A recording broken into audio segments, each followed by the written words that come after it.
Well, she's finally got a stove.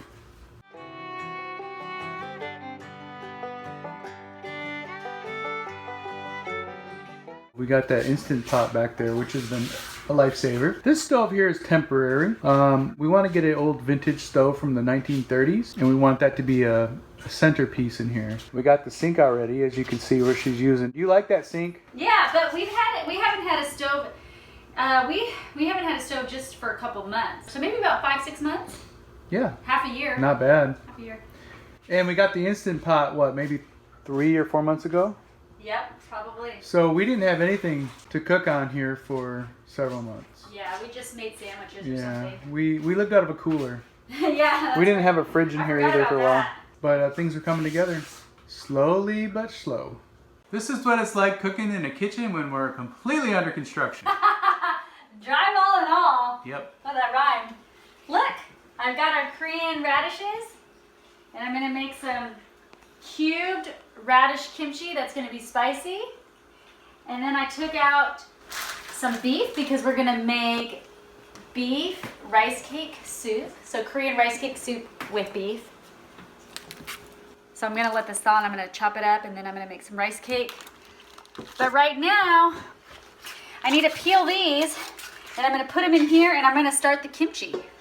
So all day I'm making radish kimchi, cabbage kimchi, rice cake soup with beef. What else am I making? I think vegetable pancakes maybe, and we have makgeolli to go with that. I don't know, it's like a kimchi day. I'm so excited because we haven't had a kitchen to make Korean food.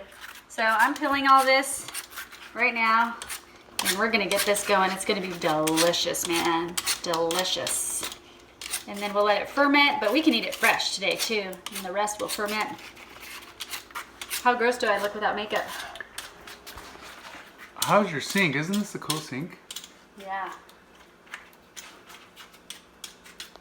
I love it. All right, I got the cubed radish in there, some kosher salt. Well, I think that's sea salt actually, Korean sea salt, and coconut sugar. So I'm gonna mix this up and then let it drain. So what that salt is gonna do, the salt is gonna draw the water right out of the turnip.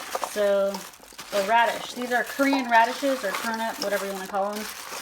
And so the salt is gonna release the water content from the radishes. The sugar is going to give it a little bit of sweetness. So I'm gonna just let it sit here and marinate. And then we're gonna see how it's all dry at the bottom. You'll see it's gonna create its own little broth that we're gonna create the sauce with. It's gonna be a delicious, spicy goodness. Here's my gakdugi. It's not done yet though. So I chopped up some garlic. You can see the white is the garlic. The yellow is the ginger. And we don't really like green onions. Well, I do, but my husband doesn't. So I have garlic chives instead of green onions. We got our red pepper flakes here. And instead of using soy sauce or fish sauce, I use tamari, which is what I put right here, that dark color. So I threw in some tamari. And here is that juice I told you about earlier. Look at all that juice. This is all from the radish, just from soaking in the salt and sugar. So I'm gonna pour a little bit in here to create a little bit of a broth, but we don't need the whole thing. Just a little bit, and then I'm gonna mix it up. That's all gonna go into the compost later. Okay, so I'm gonna mix. Got my gloves on, I'm gonna mix. So I'm mixing all the ingredients right now. I think you're gonna want more red pepper flakes. I don't really like to follow recipes to the T. Just kind of go by what we like to put in. And I know already just looking at this, it's not red pepper flaky enough. How about for you? Who taught you to not go by recipes? My mom. Why is that? Because they just tasted everything as they went. So I'm gonna do that actually. Oh my gosh. This is not fair. I want some. Here. I think we need more red pepper flakes though. Oh my gosh. My mouth is just thanking me. Okay. I'm gonna add a little bit more red pepper flakes. Where's the pepper flakes? Oh, it's right here. I gotta dump some in. What do they look like?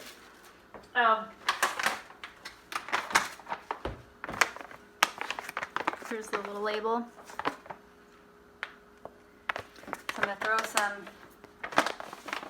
more. Because anyways, we like stuff spicy. That might be good enough. We love our stuff spicy. Stay there, don't fall down, but you gotta. Red pepper flakes. These are like, not like red pepper flakes you get in the store. This is the Korean red pepper flakes. So look at all that. It's not like the kind you put on your pizza. No. That would be so weird. Ah, that smell. I smell the fresh garlic and ginger. I like to eat a lot of ginger in the winter. I'm gonna put a little bit more so we can have some more broth. Let's mix this up. And then I'm gonna put them in jars. And we'll see how much actually gets fermented because we're gonna eat some today. This is Korean rice cake soup. So you got the rice cakes, beef. The beef, chunks of beef. Egg. And rice cake. Seaweed. I got some garlic chives in there for you. Homemade kimchi. Mix it up and then you can just take some broth. And then you put, these are not onion, right? These are garlic chives. Yep, because I know you don't like onion. I put green onion in mine. Oh, sister. How's the beef and rice cake? Do you like it? Does it need more salt? No, it's flawless. Are you sure? You're just saying that. Taste a rice cake and the beef. Wow. And the beef? You like it? And then here's mine. My turn. Ooh, I want to have a little piece of kimchi. Yeah, eat your kimchi with it. You got chopsticks there. Nice little crunch. Yeah, you got chopsticks to go with your kimchi too, if you want. Enjoy! Woohoo! Korean rice cake soup with rice cakes, beef, egg, some seaweed, and I put green onions in mine. And then homemade kimchi. I gotta dig in. I've been waiting too long.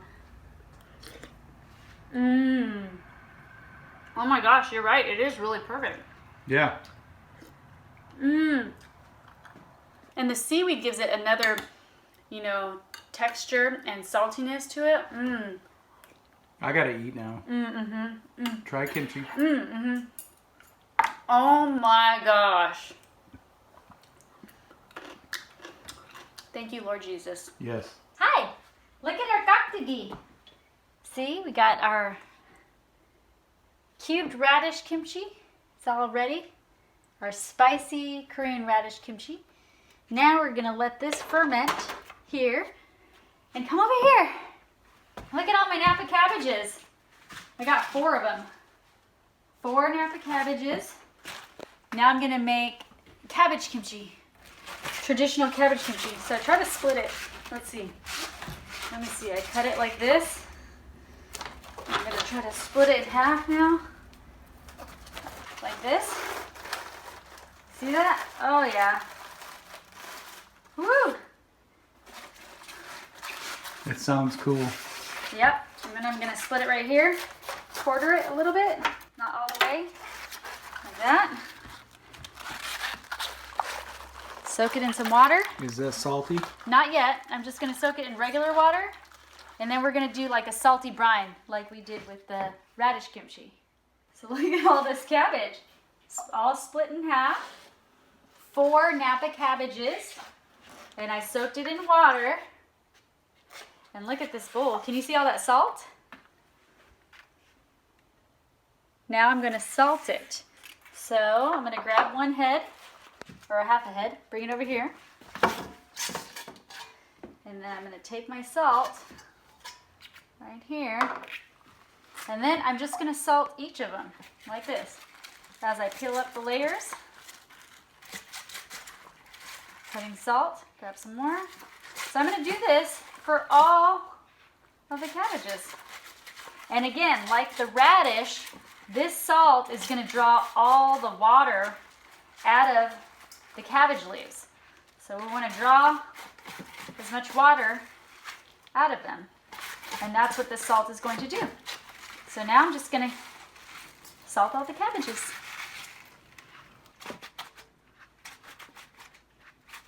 Labor of love. Yep. So this one, let's see if I got every leaf. So do that for each of them. And then I'll just set this aside in there.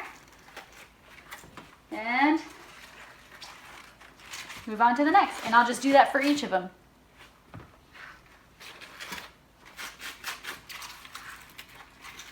This is the cabbage that has been soaking maybe for an hour or so, or two. I don't know. Can't remember. And then I chopped up all of the stuff that's gonna go inside. So the white is the Korean radish. We've got carrots, some minari, garlic chives. That's all our compost. And here's the other one.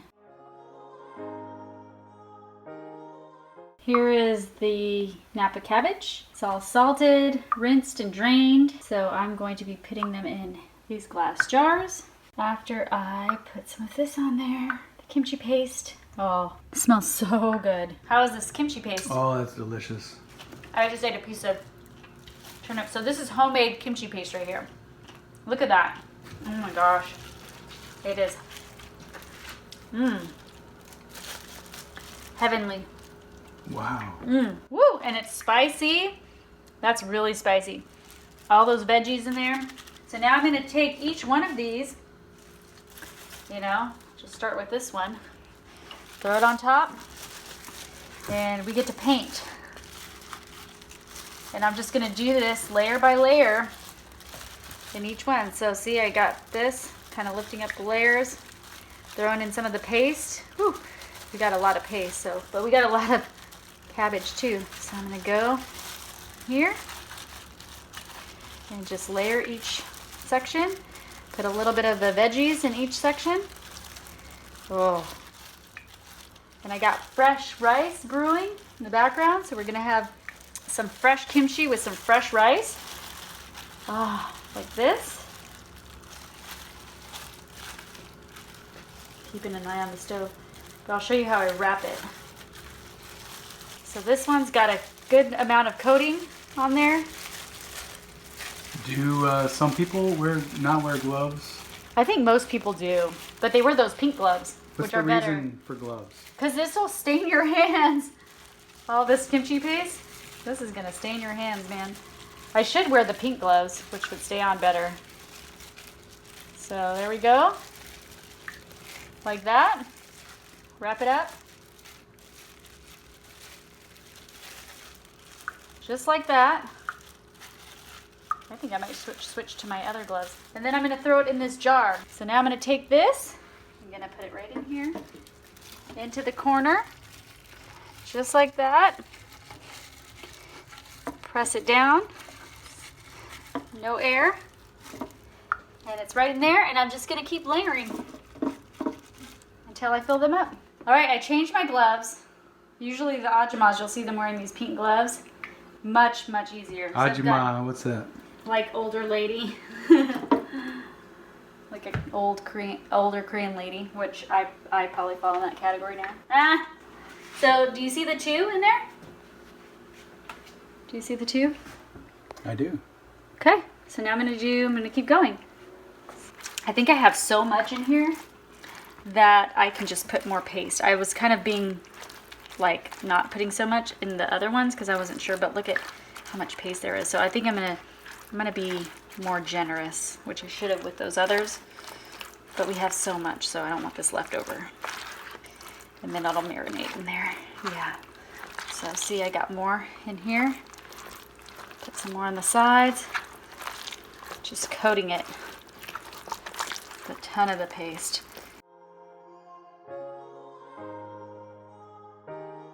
That's always the trick is, you know, how much paste, because there's times where you can run out and then that's not good. And then if you have a bunch of leftover, then it's like, what do you do with all this? So now I'm kind of curling it up like this. This is the best way to make kimchi, I think. Some people will chop up the Napa cabbage to make it, which I guess is easier when you're taking it out to use it, but I don't think it tastes as good. I think it's much better when you make it whole. So you got to just push it down so that no air gets in it.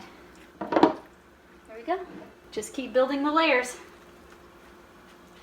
I think I need to get all of these in one jar because all that needs to go in the second jar, and I only have 2 jars, so we'll see how this goes.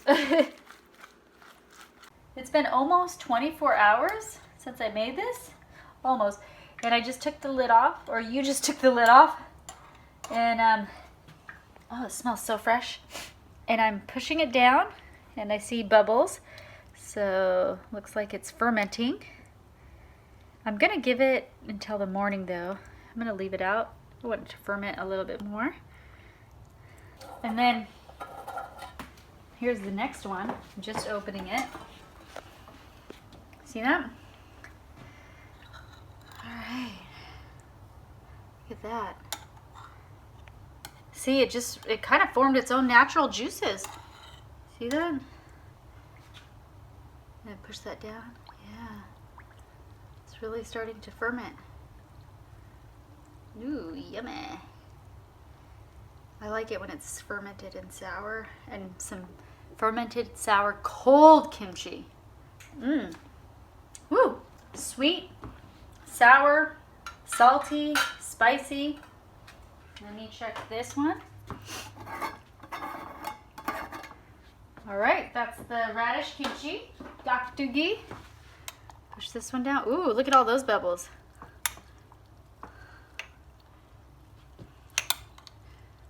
You can't get this in the Korean store or the restaurants, man. There's nothing like homemade kimchi. Labor of love, but worth it. All right, let me try one. Looks amazing. Well, here we were making kimchi while living in a fixer-upper construction zone. There were definitely some challenges doing this, but we were really craving Korean food. So we just made it happen, and it was well worth the labor of love to make. What are homemade comfort foods you crave or can't go without? If you want to read more about this journey and see additional photos and more information, check out our blog, journeydowntheroad.com. You can also pick up a free small space living guide there.